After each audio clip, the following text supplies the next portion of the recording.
Hey, what's going on? RetroPixel here with my pickups from the Barrie Game Exchange, which was August 2017. And what a show it was. It was absolutely fantastic. Give it up to Chris Hodge, who headlines the event along with his helping staff. It was literally the ice skating floor of a hockey arena. It was incredibly huge. No one was bumping into anyone, tons of space to walk around. Hopefully this was enough of a success that he can utilize that space in the future. No complaints at all this time, absolutely none.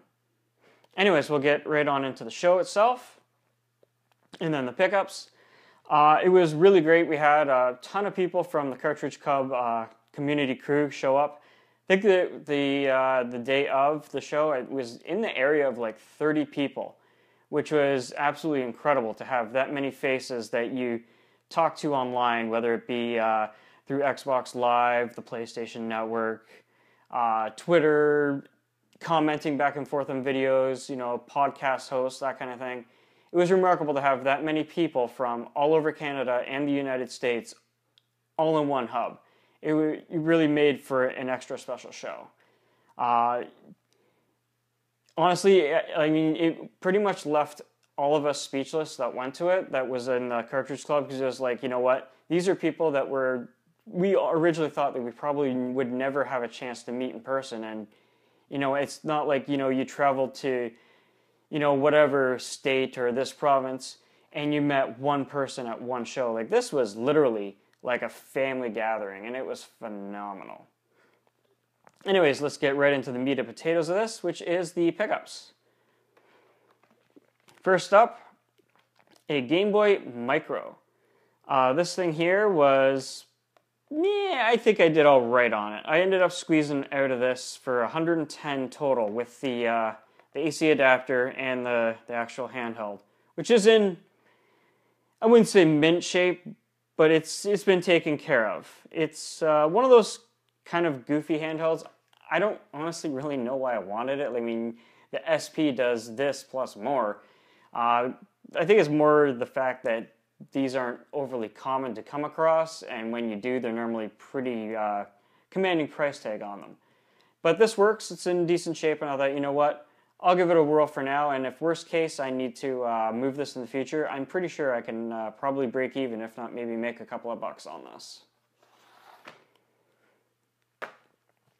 Next up is the Flintstones on Genesis. This was originally going to be a purchase from Bill of STC Pod, and we ended up working out a straight-up trade so that I didn't have to pay a dime for this.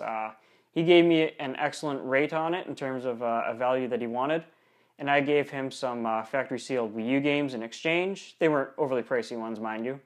But you know what? We did well. He took a bit of a hit on this from what it would go normally because the label's in pretty cruddy condition, but honestly, I'm into it to play it. I really didn't care how lovely the label was. I just really wanted to experience this firsthand on the original hardware.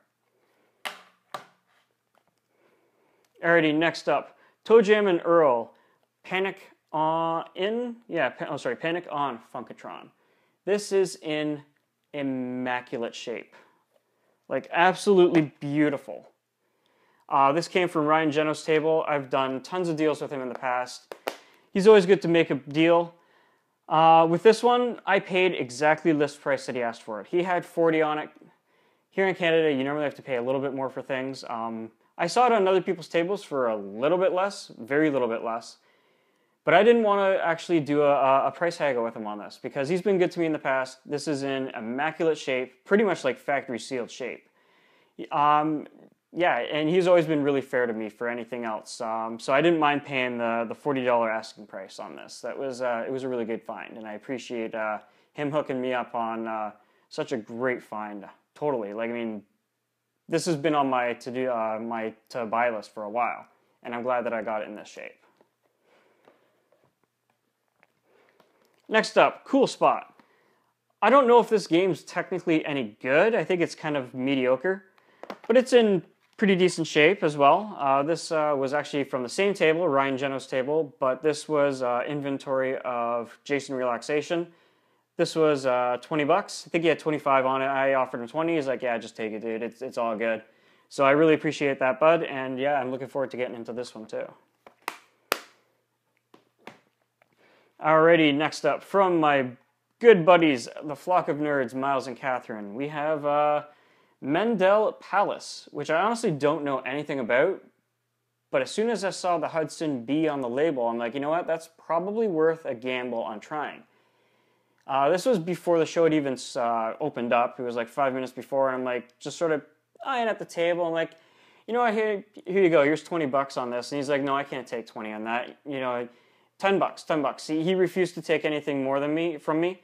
So he gave it to me for $10. Very much appreciated. I offered them, both Miles and Catherine, they see anything on my table that they like, I will do a discount for them, no problem, on anything. I don't remember them taking anything this show, so that invitation is extended to future shows. You guys see something, don't think that sticker price applies to you, I'll work out a good price for you. And last up we have Lunar Eternal Blue on Sega CD. So now I have both, if I can squeeze the other one out here. Both the Lunars on the Sega CD. I'm looking forward to doing a big old marathon of these, probably when wintertime comes, because then I'll have a lot of free time to sort of just sit upstairs and not worry about doing anything outdoors. That was another fantastic buy. He had 210. I talked him down to 200. And then I traded up, actually. I can't remember exactly what it was, but I had a title on the Sega CD that normally fetches, I think, in the $90 range. And yeah, I took that over to his table after. I'm like, you know what, can you work me out a deal? I have, you know, this title. I'd like to put it against this, so I'm not just handing you 200 cash, because that's a little rich for me right now. And he gave me 85 trade credit on that, so this ended up being like $115. So I honestly cannot complain at all. I traded up from a Sega CD title. It was another Working Designs RPG that I had gotten rid of in exchange for this. So, you know, he got some good tableware for his shop or store or whatever as well, because I think he actually runs a retro store. But regardless, he got something else that can probably be easily moved as well. And I got something that I really wanted.